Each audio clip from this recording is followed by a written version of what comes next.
A quote to begin by Utah Phillips. Utah Phillips, the great anarchist, songwriter, Unitarian out of Nevada City, California.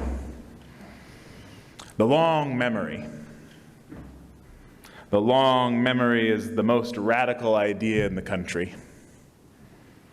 It is the loss of that long memory which deprives our people of that connective flow of thoughts and events that clarifies our vision, not of where we're going, but where we want to go. It is the loss of the long memory which deprives our people of that connective flow of thoughts and events that clarifies our vision, not of where we're going, but where we want to go. One of the most memorable Thanksgivings of my life began in the early morning, well before dawn. My mom and I woke up before dawn to get over to San Francisco and out to the ferry terminal in time for a 5:30 a.m. ferry to Alcatraz Island. And there we gathered with hundreds of others for an event that happens every year, the Indigenous people's sunrise ceremony. As people circled round to the beat of drums, all of us wrapped in our warmest California layers, organizers inviting elders to come forward to be seated at the inner ring of the growing circle. The sun rose to shine down on the bay, and together in the center of all of those circled round, we held history, held a history that we don't always hold on Thanksgiving. We heard stories and held the history of the Alcatraz Red Power movement, who occupied the island of Alcatraz from November 20th, 1969, till June 11th, 1971. We held the history of those members of the American Indian movement who came to visit the occupied Alcatraz after their own protests at Plymouth Rock, painting the storied stone red. Held the history of the call that has echoed down the years since for a national day of mourning. One of my seminary professors, Ibrahim Baba, he began a tradition of celebrating Thanksgiving on the fourth Thursday of November. But I have to say, I haven't yet found a satisfying way to integrate the gratitude and the grief in my own family rituals of this holiday. It's not easy to hold together the feel-good day of overeating, of pumpkin pie and watching football. Okay, I've never actually watched football on Thanksgiving. But I understand that that is a thing for some people. To hold all the American feel-good day, that American feel-good day, together with grief over the brutal treatment of Native peoples that can't help but be bound up in the history of the same tradition. I attended that ceremony on Alcatraz, and I found other ways to acknowledge the history, but if I'm really honest, when I wake up on Thursday, I'd rather just indulge in the white American pastime of collective amnesia and spend the day thinking about how many sticks of butter are going to go in all of the food that I'm cooking for my all-day cooking marathon, not cultural genocide. So like I said, I haven't yet found a satisfying way to integrate the gratitude and the grief in my own family rituals. But the good news is, the beautiful thing is that rituals are always a work in progress. We always have the opportunity to renew and recreate, to make it up as we go along. I actually think that the fundamental purpose of ritual is to hold that which is beyond our mind's ability to comprehend in its entirety, hold the ineffable in contact with our everyday lives. To bring the ineffable, the questions that are beyond answers, in touch with our physical embodied reality. The ultimate theological questions about our place and role in the universe, about where and to whom we belong, about the nature of humanity and the holy, about our relationship to the past and the future. These are questions that we have a deep hunger for wisdom about, questions that drive us to write novels and paint masterpieces, and that we hold necessarily in some abeyance, keep from overwhelming us by ritualizing our wrestling with them. And so when we have more than enough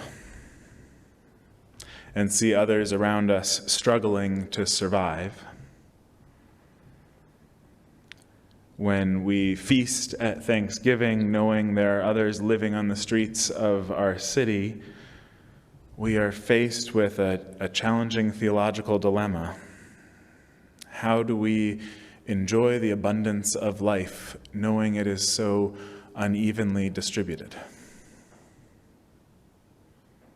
How do we hold our gratitude and joy at being given great gifts alongside our grief at all that has been ripped away and stolen, knowing that sometimes one has been the direct cause of the other? I have a hunch that this is what made stone soup such a compelling Thanksgiving ritual for this community. A story of sharing the abundance of our lives, ending in an eating celebration to which all are welcomed. I see the story mirrored in the generosity this congregation pours each year, the homeless appeal letter that goes out, the gifts that pour in to support Ritter House and Homeward Bound and Adopt a Family. I understand already $4,800 has been raised this year from 30 givers. Thank you so much, and there's still time left.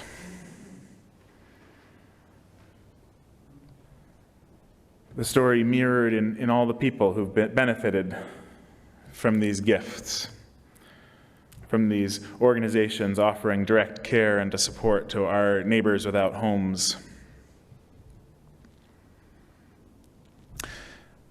So how do we make sense of this senseless situation we find ourselves in about abundance and lack in such close proximity? We tell the story of stone soup. We try to become the travelers with the magic stone. We try to become the villagers softening and opening their hearts and pantries. Gillian Shelley, who's a writer with the Shift Network. The Shift Network offered a beautiful piece last year at this time about struggling to reconcile the beloved traditions of Thanksgiving, the tremendous value of rituals of gratitude, with the need to mourn the atrocities of our national history, the lies, the harm that lie at the root of the holiday that many of us learn to celebrate with turkeys wearing pilgrim hats. She writes that the cultural fixation on giving thanks without the balance of honoring grief is a crisis of the soul. I think that's right. The cultural fixation on giving thanks without the balance of honoring grief is a crisis of the soul. So I want to share a little more of her reflection. She said, I'm questioning, some might even say stewing, as a white European settler heritage person, on how I might honor truth on Thanksgiving. Even the term Thanksgiving, she says, is culturally appropriated from the Thanksgiving address, a vital oral tradition shared by Indigenous people all around the world, yet this particular word is also very connected to the Six-Nation Confederacy of the Haudenosaunee, the Iroquois peoples. For the Haudenosaunee, these words are traditionally said at the beginning of every gathering to honor the intricate web of life that supports human thriving. And she said, in the intended spirit of this holiday, my spirit feels deep gratitude, most of all for the health of my loved ones, of which we are reminded this year especially, is never a given. I praise the heart of life for this wild uncertainty of being alive and sharing the earth with hummingbirds, poetry, valuable work, laughter and singing, thunder and rain, sea foam, human relationships, and fire. Yet, as many wise ones say, the second face of genuine praise is true grief. The second face of genuine praise is true grief. She quotes Martine Prechtel, who said that grief is praising what you've lost, and praise is grieving what you have. What a beautiful and profound idea. Grief is praising what you've lost. Praise is grieving what you have. I think we can intuitively grasp that first part. To grieve is to praise what you've lost. But to praise is grieving what you have. To praise, to truly give thanks, relish what we have, is to acknowledge that all is fleeting, that everything we love will pass. I think there's a gift here in this relationship between grief and praise, a gift that we're not tethered, we're not static, that we can create and recreate, that no way of being, way of doing is right and for all time, that even our most treasured traditions are not eternal but arose in time and will someday pass away. As the pandemic has disrupted nearly every aspect of our lives, and now as we begin to resettle, begin to find our footing in new rhythms and routines, new normals, reclaiming and recreating, may we be visited by the risky blessing of the truth that we are always making it up as we go anyway. We're always making it up as we go. Life is always beckoning with uncertainty, inviting us to wrestle anew with the biggest questions, and out of nothing, out of an empty pot with a stone in the bottom, make rituals that allow us to see new possibility. Perhaps a blessing in the midst of the pandemic here, an opportunity to recreate, make new rituals. Shelley ends that section of her piece saying, we can think of the two, praise and grief, as twins separated at birth. It's the human gift and burden to weave them together. I believe that if praise belongs to the territory of the Spirit, if praise belongs to the territory of the Spirit, then it is grief that belongs to the soul. Grief that remembers every detail and tethers us to the earth, our history, and our healing path.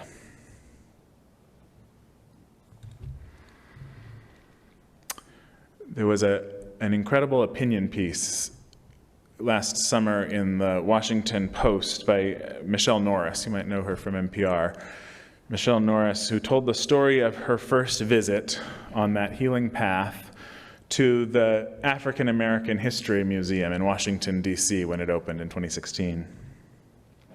And she talked about another visitor at that visit complaining to her about the emphasis on slavery in the opening exhibits of the museum, the African American History Museum.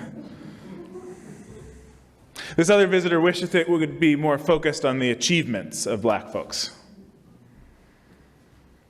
She wondered if the exhibits commemorating slavery could be housed off to the side so that if someone were rushed or tired, slavery, quote, could be optional.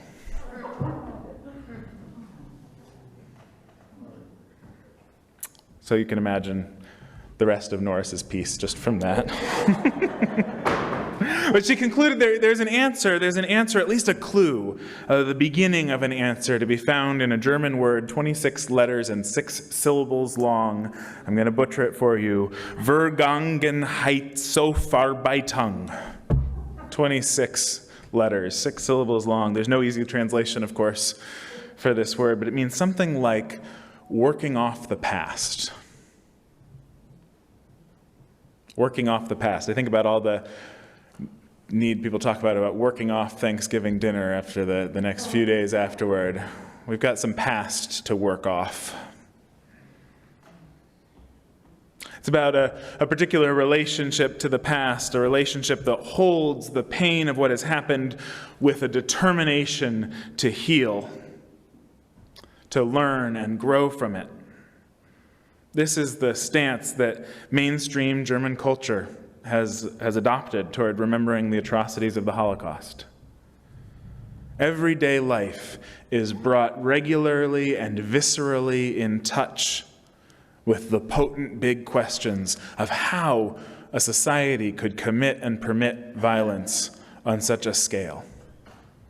Brought in touch through ritual and monument. Just one of the many examples, Norris describes the roughly 75,000 small brass stumbling stones, known as the Stolperstein, which are embedded in the streets and plazas of hundreds and towns and of cities throughout Germany and elsewhere.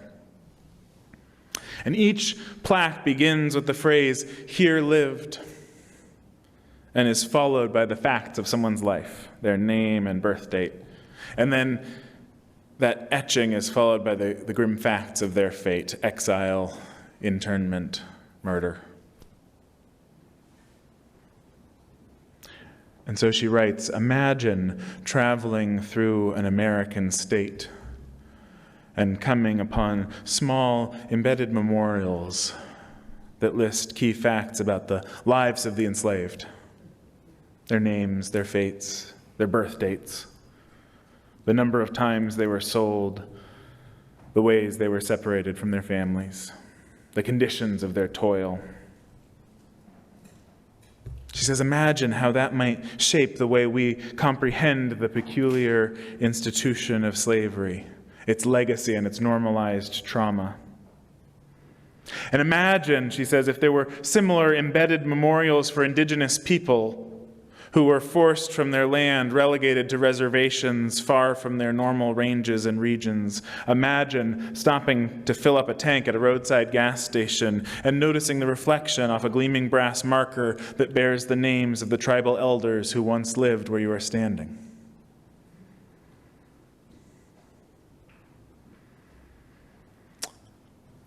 We don't yet know. As a people, we don't know how to ritualize our grief and our gratitude together.